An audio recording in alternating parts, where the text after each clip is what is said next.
नमस्कार। आज हम एक बहुत ही जरूरी और बड़े मुद्दे पर बात करने वाले हैं, महिला आरक्षण विधेयक। एक ऐसा बिल जो संसद में पास नहीं हो पाया। तो सवाल ये है कि आखिर ऐसा हुआ क्यों? चलिए इसी को समझने की कोशिश करते हैं। तो इस पूरी कहानी का जो सबसे बड़ा सवाल है, जो इसका केंद्र है, पहले उस पे आते हैं। ये सवाल आज सबके मन में है और इसका जवाब पता है कहाँ है? वो संसद की कार्यवाही की जो जटिल प्रक्रियाएं हैं ना, उनके अंदर छुपा हुआ है। देखिए, प्रधानमंत्री ने खुद देश को संबोधित किया और जब वो ये कह रहे थे तो ये साफ था कि महिलाओं के सशक्तिकरण की दिशा में ये कितना बड़ा झटका माना जा रहा था। अच्छा, तो सबसे पहले ये समझते हैं कि ये बिल आखिर करना क्या चाहता था। इसका मूल प्रस्ताव क्या था? चलिए उस पर एक नजर डालते हैं। मकसद बिल्कुल साफ था। संसद और राज्यों की विधानसभाओं में 1/3 यानी 33% सीटें महिलाओं के लिए रिजर्व करना। इसको और आसान भाषा में समझते हैं।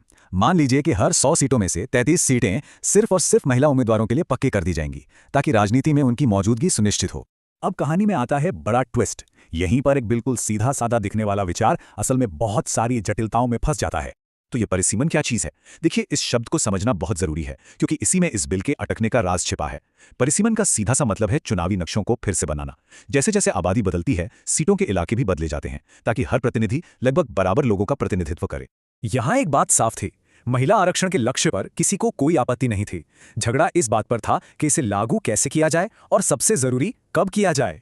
तो यहां पर मामला फंस गया। सरकार का कहना था कि देखो, पहले हम जनगणना करवाएंगे, फिर उसके आधार पर पूरे देश में सीटों की सीमाएं यानी परिसीमन तय करेंगे और फिर जो नई सीटें बनेंगी उन पर आरक्षण लागू होगा। दूसरी तरफ विपक्ष कह रहा था कि नहीं, आरक्षण तो अभी लागू करो तुरंत, परिसीमन का काम बाद में अपने हिसाब से होता रहेगा। सरकार की योजना से कुछ बड़ी चिंताएं पैदा हुई। पहली तो ये कि जनगणना और परिसीमन से जोड़ने का मतलब था कि आरक्षण लागू होने में बहुत देर हो सकती थी, शायद 2029 तक या हो सकता है 2034 तक भी।